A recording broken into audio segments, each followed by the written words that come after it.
Now release. She brought herself forward. So you're talking to all 4 feet, or all the other 3 feet by talking to 1 feet. 1 foot. Feet, foot. This is also the first step to hobble training a horse. So once it's down, once it's up and I set it down, I release the pressure. Mm-hmm. And I put more pressure on it to bring your body forward. Just like that. You are so smart. The next step you do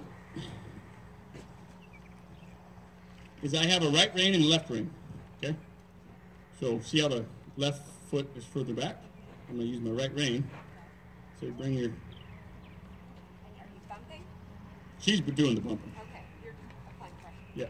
So I got more pressure on my right rein. Okay. And I'm just holding.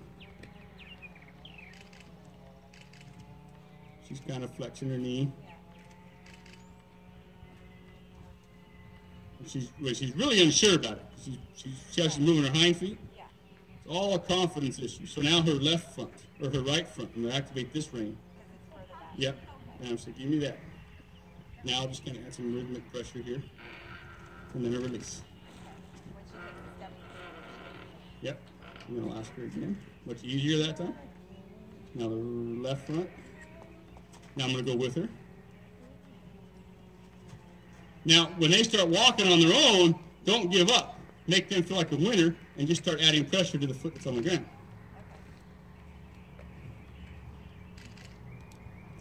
It's just a game of how well you can communicate with your horse. So when she picks her foot up, you're applying pressure to the end of her.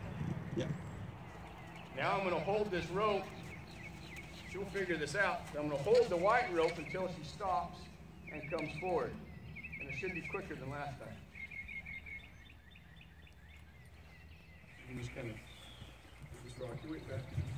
Rock your weight back. And then I'll drive her forward. Rock your weight back. Like that.